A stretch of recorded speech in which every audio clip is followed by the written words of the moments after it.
guys have been distracted by this baby for like 10 minutes. But here back with round 2 here at the SoCal Midseason Showdown. We've got for you an exciting match. It is going to be Shawn Tang versus Allan Martinez. Names a lot of you will be familiar with. Allan had a really great season last season, and Shawn, obviously a very nice staple. We have a very nice looking team here, as on the left side we've got Shawn Tang with that Tyranitar, Dracovish, Dragapult, Rotom, Grass or Lawn or Mo, I think. I'm still not sure on that one. And we've got Whimsicott and Duraludon. And on the right side, we've got Tyranitar as well, Mimikyu, Togekiss, Arcanine, Gyarados, and Dragapult. So a couple things that are similar here and a couple things that are different.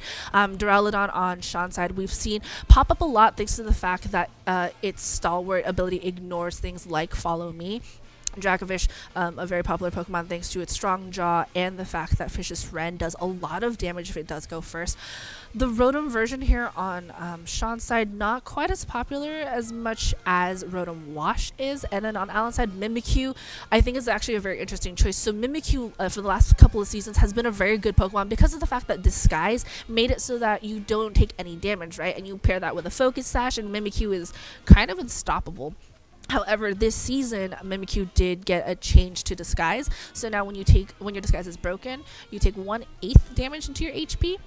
So a little bit of a change here now for Mimikyu, not as much of a contender as it used to be. Arcanine, we've seen a couple times for people who like to run Justified as its hidden ability. If not, it does have Intimidate or Flash Fire, but here we are into it. I love these trainer cards. They look so great. Thank you guys. This makes me happy. So I'm actually very looking forward to this match. Allan was very excited when he found out he was playing, and this is the first Dragapult I've seen in a very long time. And we've got Togekiss and Dragapult out on the field here, and Whimsicott and Duraludon actually. So Follow Me's from Togekiss are going to be essentially useless here if that Duraludon is going to be attacking. And Whimsicott, a very good supportive Pokemon. We've seen it time and again. That Prankster and getting the ability to have Tailwind set up almost immediately is very nice. And actually having Moonblast as well will do a lot of damage into that Dragapult. Togekiss, even though it does have the Follow Me move, won't be able to at least redirect attacks from Duraludon, and Duraludon is kind of free to attack whatever it wants here. We've seen not as much Dragapult as I actually kind of expected. So between the 2 rounds, obviously not as much today, but last week not as much Dragapult had been hitting the field as I really thought we would be seeing. However, Whimsicott and Togekiss are Pokemon that we've seen pretty consistently here, as Allan is going to be going straight for that Dynamax on turn 1 here. So again, like, Togekiss is also a very good Pokemon to Dynamax, that we've seen it happen a couple times.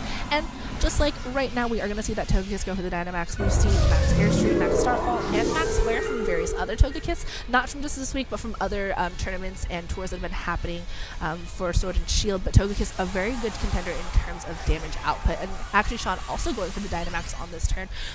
Probably going to be that Duraludon. Duraludon can be a very scary Pokemon once it has been able to Dynamax. Max Steel Spike just does a lot of damage, and again, Stalwart is going to be able to just ignore any redirection moves. So just consistent damage output for whatever Pokemon you want to target down here. And now we've got the Tailwind from Whimsicott, so we're going to give Shawn that speed boost for the next couple of turns. Again, Priority Tailwind is just very nice to have as Max Wormit is actually going to be the move of choice here. Going to be that Dragon-type Dynamax move. Is going to clean pick up that knockout here on Dragapult, and it's just going to... Oh, that's a lie. That was a Focus Sash Dragapult, which are words I actually was not expecting to say today out loud, as the attack stat for both Dragapult and Togekiss goes down by 1 stage. So Dragapult going to be able to connect Will-O-Wisp on its first try here into that Whimsicott, which is going to break a Focus Sash, most likely, as Whimsicott generally carries a Focus Sash, and Max Airstream is going to target down into that Whimsicott as well. Get it down to that 1 HP, but because of that burn is going to knock it out on this turn. And now we have a +1 speed to both Togekiss and Dragapult on Allan's side, so we do see 2 Focus Sashes out on the field here. However, Whimsicott is going to get taken down thanks to that Will-O-Wisp connecting.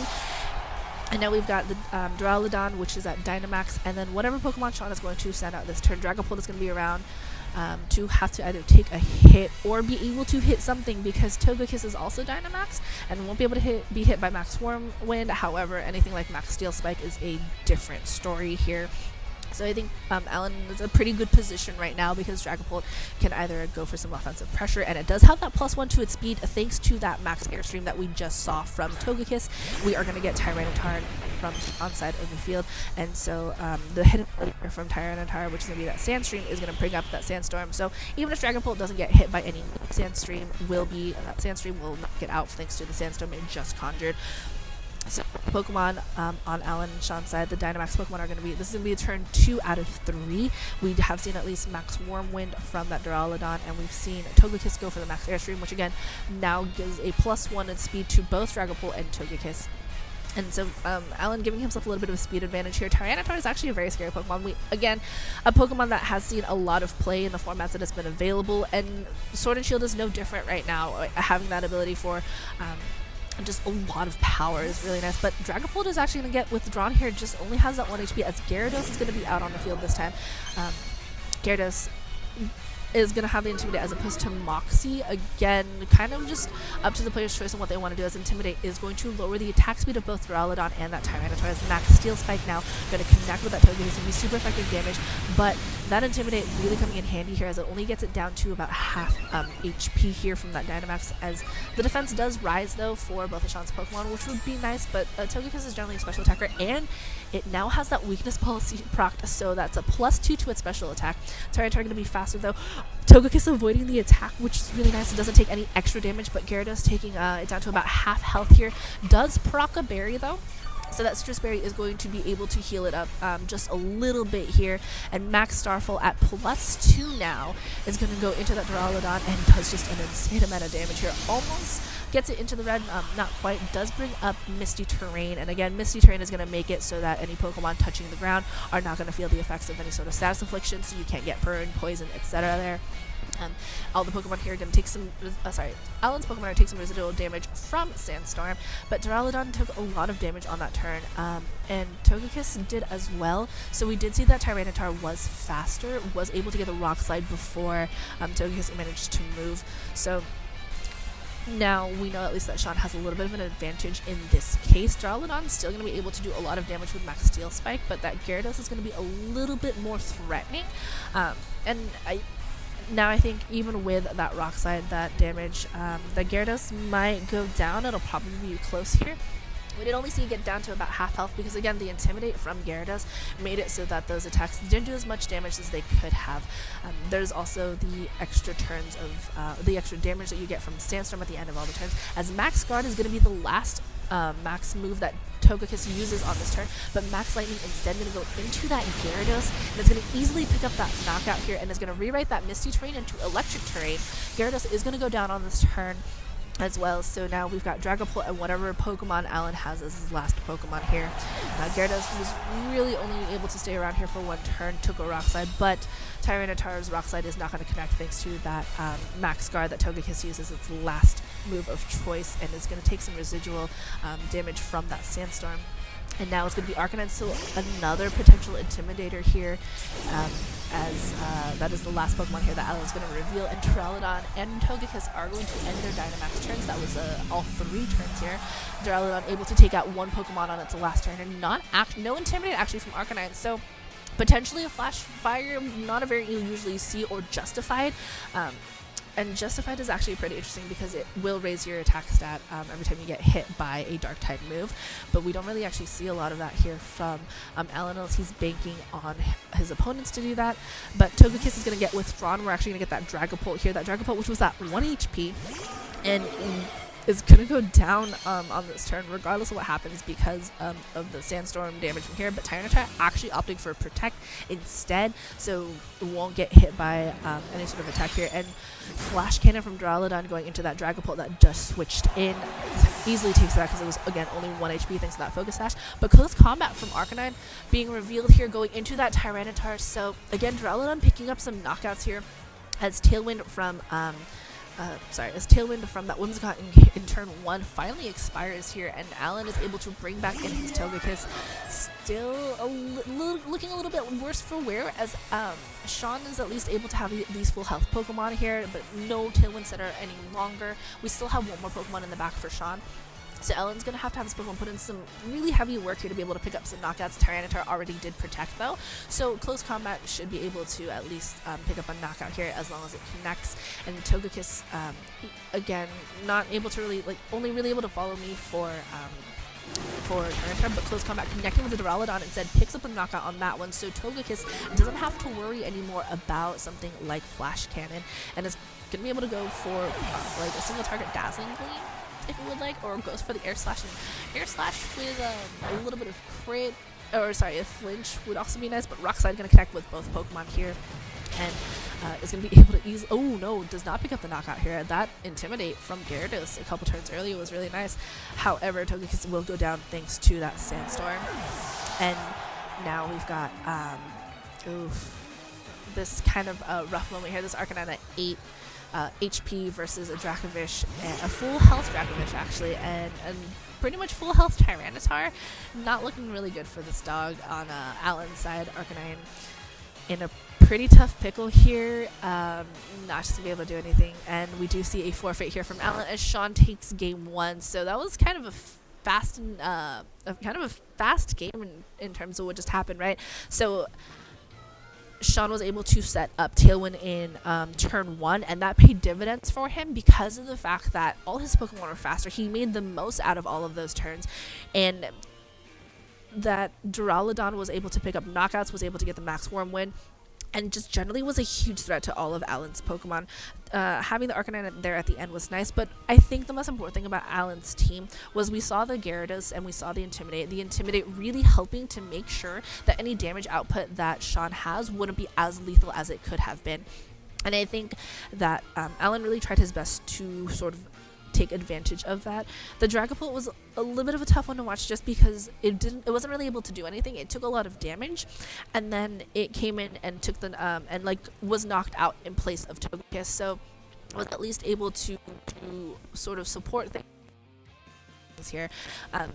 And I think Shawn was able to just kind of capitalize on that lead. So that Whimsicott Duraludon might just be a little bit of a problem now for Allan, because we've seen, that priority Tailwind is really nice to have, especially once you're able to just kind of use it to your advantage, which we did see Shawn do very well, right? Duraludon was able to just use all 3 of its turns to just go for straight attack, whereas Togekiss was kind of forced into a position where it had to protect in that last turn, or else it would have taken a lot of damage from the Rock Slide that Tyranitar was going to be able to output.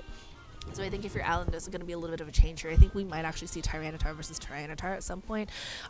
If there's no way to stop the Tailwind, then you have to figure out some way to kind of work around it, or be able to at least put enough pressure onto Shawn somehow that he can't take advantage of Tailwind like he did in that first game.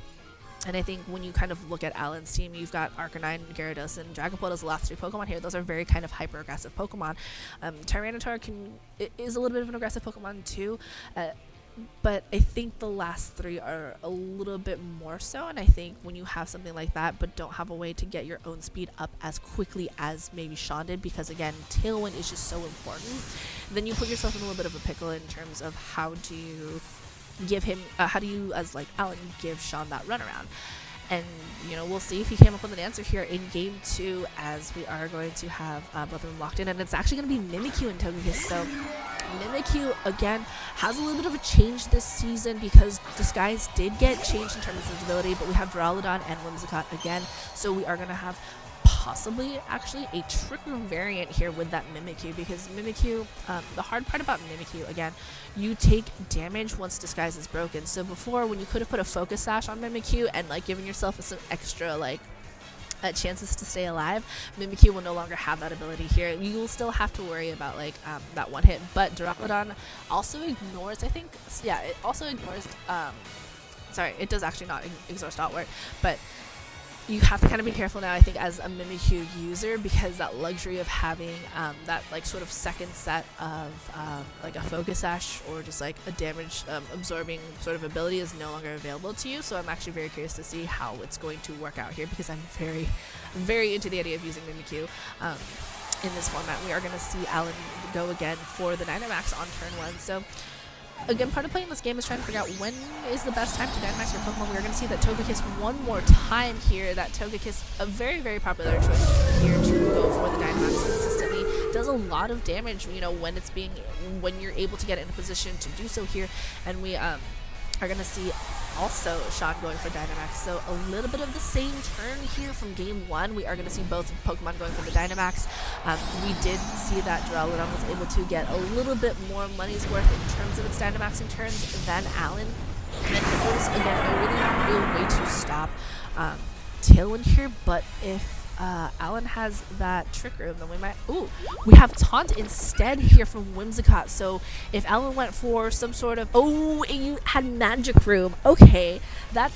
Alright, so Magic Room would have stopped any sort of items from being put into play here, as Max Starfall is going to go into that Duraludon. So that would have meant something like Focus Sash would have been completely useless for Whimsicott. So Magic Room was very popular at the end of like 2018 with Magic Room Lele, and Mimikyu here is going to take that very well because of the fact that Disguise does have to break here, as the defense for both Duraludon and Whimsicott goes up by +1. So Disguise, here we are, like again, it has been changed, so Disguise is broken. However, it does take some damage as well. So Mimikyu would have loved to have been able to take out that Whimsicott at some point. So what we're seeing really here is the fact that Magic Room would have been a great thing to use, but Taunt now means that Mimikyu is going to be forced to attack consistently. You can't even hide behind a Protect, so Taunt stops anything from a non-attacking move from being used. And we have Max Starfall setting up Misty Terrain into the Duraludon, so you get some damage to Duraludon. I think it's kind of smart because the fact that Duraludon is more of a heavy hitter than Whimsicott. Whimsicott is going to be able to set up something like Tailwind on this turn though, and again, if you're Allan, you don't really have a way that I can see of you being able to stop it on this turn at least. However, we have Whimsicott going for the Moonblast, going into that Togekiss. It's going to get a little bit of chip damage here, as Mimikyu actually goes for a Shadow Claw. Is going to break that Focus Sash on Whimsicott. No Tailwind, actually, as Max Starfall now from that Togekiss is going to go into Duraludon again. I think Allan is trying to get as much damage into that Duraludon as he can, as Max Steel Spike is going to go into that Mimikyu as well and take it out. And if you're Shawn, you just kind of look at this Mimikyu, you're like, you know what? I know how to take care of the Togekiss, so we're just going to get rid of Mimikyu right now, and we'll just say whatever. And I think if Whimsicott hadn't gone for that Taunt, that Magic Room would have been very nice to see, especially because Whimsicott is a little, like, it's kind of moving now because Focus Sash is now officially broken because of that damage that it just took. However, I think that Allan's still in it. I mean, you have some pretty good attackers that you have with you, including Arcanine. Arcanine has a lot of threats in terms of the damage it can do to Whimsicott and Duraludon. You've got fire type moves up the wazoo here with Arcanine, and you've also got Close Combat, which we did see being revealed in game 1. Never managed to land on anything except the Duraludon. But that means you still have damage here, and this is actually the last turn of Dynamaxing for both of Togekiss and Duraludon. So I think we did see a little bit more mileage out from Togekiss here, as Whimsicott finally goes for that Tailwind, and Max Steel Spike from Duraludon is going to connect this time with Togekiss, which is actually going to survive it, and it is going to proc that weakness policy that we saw from before. So we are going to get a +2 special attack and special defense here for Togekiss.